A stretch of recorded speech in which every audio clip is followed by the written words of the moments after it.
সেই বিলম্ব হওয়ার কোনো কারণ এই মামলার ক্ষেত্রে নেই। তদন্তকারী কর্মকর্তা দ্রুততম সময়ের মধ্যে তদন্ত প্রতিবেদন দিতে পারবেন।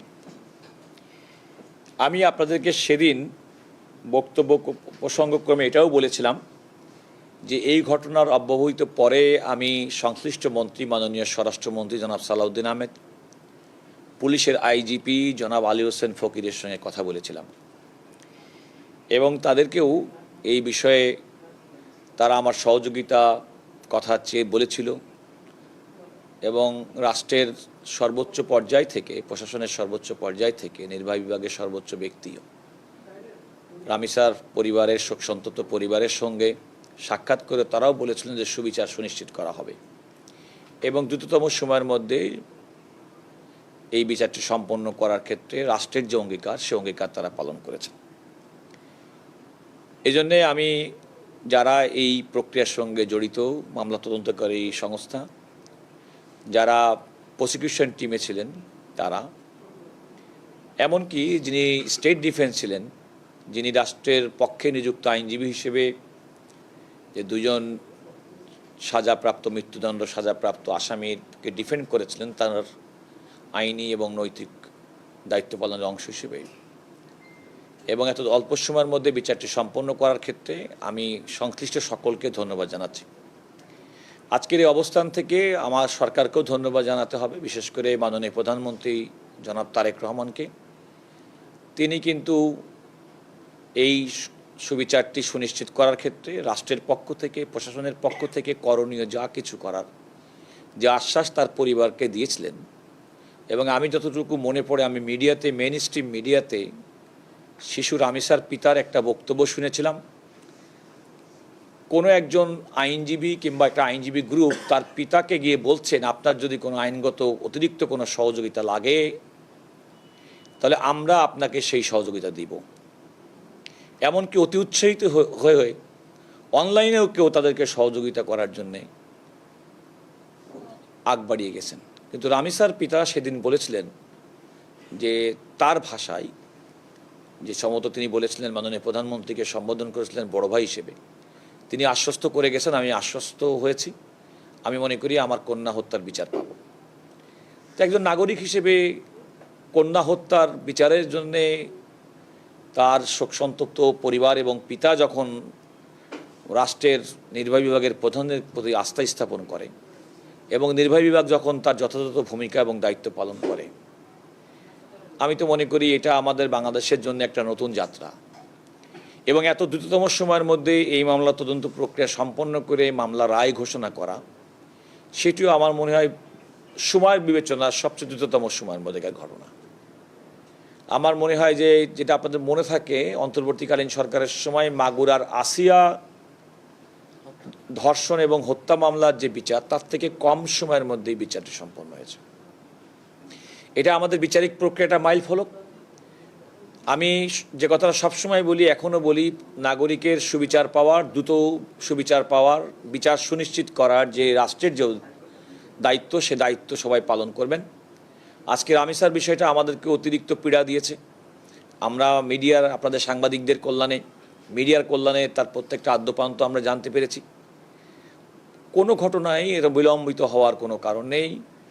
রাষ্ট্রের সংশ্লিষ্ট অর্গানের দায়িত্ব হচ্ছে প্রত্যেকটি ঘটনা ঘটার সঙ্গে সঙ্গে তার দ্রুততম সময়ের মধ্যে সুষ্ঠু তদন্ত করে বিচারের মুখোমুখি করা। এটা আমি সমস্ত বিচারের ক্ষেত্রে আমার একই রকম অবজারভেশন থাকবে।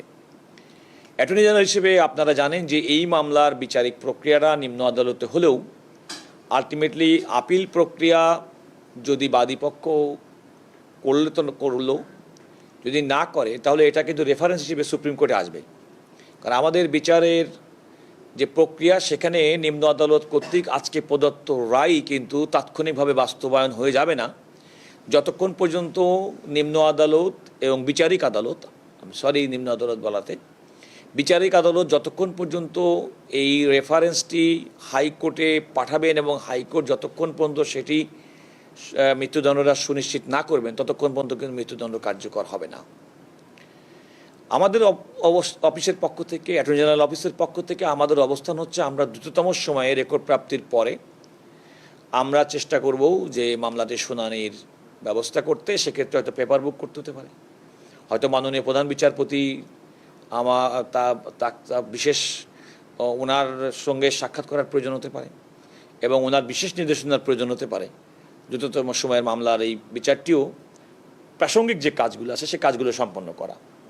এবং আমরা চেষ্টা করব যে এই প্রক্রিয়াটা সম্পন্ন হলে যত দ্রুত সম্ভব আপিলটা নিষ্পত্তি করার উদ্যোগ গ্রহণ করব এবং সেটা আমরা যত দ্রুত সময়ের মধ্যেই করব। তবে যে কোনো কাজ করতে গেলে কিছু প্রাথমিক প্রস্তুতি আছে, যেমন আপনাদেরকে বললাম রেফারেন্সটা আসার পরে সেটি শুনানির জন্য প্রস্তুত করার একটা বিধান আছে এবং আসামি পক্ষ দণ্ডপ্রাপ্ত ব্যক্তি তারাও আপিল করেন কিনা স্বপ্নদিত, আপিল না করলেও রাষ্ট্রের দায়িত্ব এই আসলে এই মৃত্যুদণ্ডের যে রায়টি হলো সে রায়টি পর্যালোচনা করে রেফারেন্স আকারে এটা রাষ্ট্রের দায়িত্ব এটা করা। আমার মনে হয় রাষ্ট্র যথাযথ দায়িত্ব পালন করছে।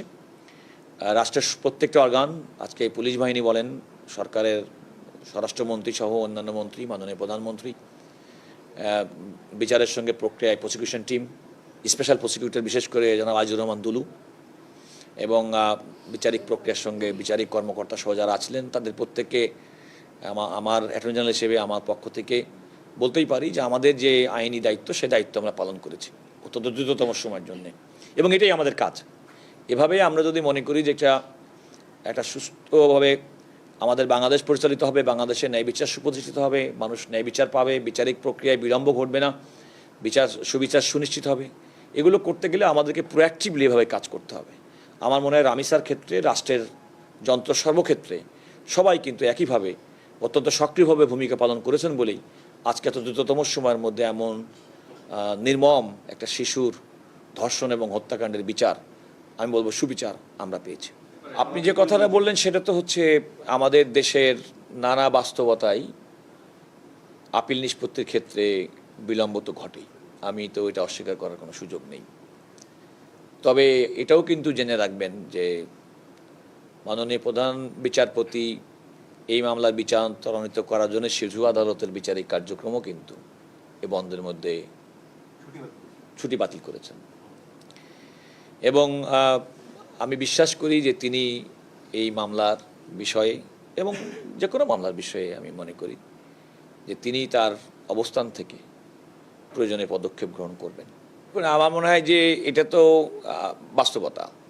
তবে এমন উদাহরণ আছে, আবরার ফাহাদ হত্যা মামলা কিন্তু আপিল কিন্তু দ্রুততম সময়ের মধ্যে নিষ্পত্তি হয়েছে। এমনকি নারায়ণগঞ্জের 7 জন খুনের যে মামলাটি, যেখানে অনেক বড় র্যাবের কর্মকর্তারা ছিলেন, সেটি কিন্তু একটা বিশেষ বেঞ্চ গঠন করে কিন্তু একটা বলতে পারেন দ্রুততম সময়ের মধ্যে বিচার হয়েছে। সিনা হত্যা মামলারও কিন্তু আপিল নিষ্পত্তি হয়েছে। কিন্তু একটা কথা মনে রাখতে হবে, রাষ্ট্র এবং কোর্ট চাইলেই কিন্তু হবে না, এটাও খেয়াল করতে হবে যারা দণ্ডিত ব্যক্তি, দণ্ডপ্রাপ্ত ব্যক্তি, তারাও যেন আইনের সমান প্রোটেকশন পায়। আমি খুব তাড়াহুড়ো করে সব কিছু করলাম একতরফা হবে, সেটাও কিন্তু প্রত্যাশিত না। কারণ যিনি সংক্ষুব্ধ হবেন, যিনি ক্ষতিগ্রস্ত হবেন, যিনি দণ্ডিত হবেন, তিনিও ন্যায় বিচার পেলেন কিনা সেটাও কিন্তু সুনিশ্চিত করা রাষ্ট্রের দায়িত্ব। এবং আমাদের এই বিচার প্রক্রিয়া অ্যাডভার্সারিয়াল সিস্টেমে আমাদের তো এখানে বাদী বিবাদী দুই পক্ষের যথোপযুক্ত এবং সমান সুযোগ তারা পাবেন। তবে আমি যেটা আপনাদের এই আশঙ্কা থেকে আমি তো কোনো নিশ্চয়তা কিংবা আশ্বস্তর যে জায়গাটা, সেক্ষেত্রে আমি বলতে পারি যে আমরা উদ্যোগ গ্রহণ করব এবং আমরা প্রত্যাশা করি যে আমরা উদ্যোগটা গ্রহণ করলে আমরা সফল হব। আপনি ঠিকই বলেছেন, আপনি খেয়াল করে দেখবেন যে আমাদের আসলে বেঞ্চ গঠনটা তো মাননীয় প্রধান বিচারপতির জুরিডিকশন। মাননীয় প্রধান বিচারপতি কিন্তু আমাদের কয়েকটি বেঞ্চই আছে যেগুলো শুধুমাত্র মৃত্যুদণ্ডের মামলা শুনানি করে। তো সেই শুনানিগুলোর মধ্যেই যদি আমরা মনে করি যে কোনো একটা মামলার একটু দ্রুততম সময়ের মধ্যে নিষ্পত্তি হওয়া প্রয়োজন অন্য মামলার তুলনায়, আমি যদিও মনে করি সব মামলা সমানভাবে ট্রিটেড হওয়া উচিত, তাহলে সেক্ষেত্রে তারা অবশ্যই মাননীয় প্রধান বিচারপতির দৃষ্টি আকর্ষণ করতে পারি এবং আমি মনে করি যে ওনার দৃষ্টি আকর্ষণ করলে উনি সে ব্যাপারে পদক্ষেপ গ্রহণ করবেন। দেখুন, আমি মনে করি যে সব মামলাই দ্রুততম সময়ের মধ্যে বিচার সম্পন্ন করা এটা তো রাষ্ট্রের দায়িত্ব, কিন্তু নানা বাস্তবতা সেটা হয়ে ওঠে না। আমি সেক্ষেত্রে মনে করতে পারি যে রাষ্ট্রের দায়িত্ব যে কোনো মামলার দৃষ্টান্তমূলক শাস্তি, এই যে দৃষ্টান্তমূলক শাস্তি আমরা কেন বলি, আপনি বলতে চান এবং আপনাদের বক্তব্য হচ্ছে এই দৃষ্টান্তমূলক শাস্তি হচ্ছে যে কোনো একটা রায় হলো, সেই রায়ের বাস্তবায়ন আমরা দেখছি না।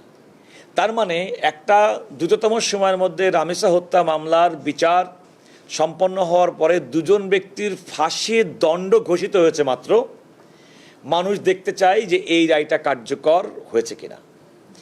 এই যে দৃষ্টান্তমূলক শাস্তি এবং আইনের অন্যতম একটা বিধান হচ্ছে আপনি একটা ঘটনা দিয়ে সমাজে এমন একটা বার্তা দিবেন যে অন্যান্য কোনো ব্যক্তি যেন একই ধরনের অপরাধের মধ্যে নিজেদেরকে সম্পৃক্ত না করে। এইটাই তো মূল উদাহরণ যে বলে আমরা দৃষ্টান্তমূলক শাস্তি। দৃষ্টান্তমূলক এমন একটা অপরাধীর মনে এমন একটা ভয় দেওয়া, একটা উদাহরণ সৃষ্টি করে যে তিনি আর এই ধরনের অপরাধ কিংবা কেউই আর এই ধরনের অপরাধ ক্ষেত্রে করতে সাহস পাবে না। এটি হলো মূল জিনিস।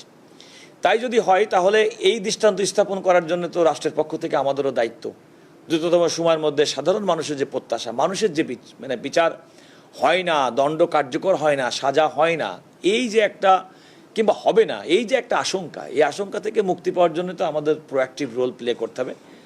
আর মান্না সাহেব যেটা বলেছেন সেটা তো বাস্তবতা। তবে এ ধরনের কিছু মামলা, যেগুলো মামলা মানুষের বিবেককে প্রচণ্ডভাবে জানা দেয়, সেরকম মামলা এবং মানুষ চাই দ্রুততম সময়ের মধ্যে সেই রায়ের বাস্তবায়ন। আমরা সেইটি বাস্তবায়ন করার ক্ষেত্রে আইনানুগ পদ্ধতিতে আমরা চেষ্টা করব এবং আমরা করব, যথাযথ ব্যবস্থা গ্রহণ করব যেন দ্রুততম সময়ের মধ্যে আপিলটি চূড়ান্তভাবে নিষ্পত্তির মাধ্যমে রায়টি বাস্তবায়নের দিকে যায়। দেখুন, সেটা তো আপনার ফিউচারিস্টিক বক্তব্য দিলেন, কি হতে পারে এই অ্যাজাম্পশন এবং প্রিজাম্পশনের উপরে কোনো কিছু কাজ করে না। সুতরাং কি হতে পারে, কে আসতে পারে, কি হবে, আমার মনে হয় যে এটা খুবই ধারণাপ্রসূত একটি প্রশ্ন এবং আমি ধারণাপ্রসূত কোনো প্রশ্নের উপরে আমি উত্তর দিতে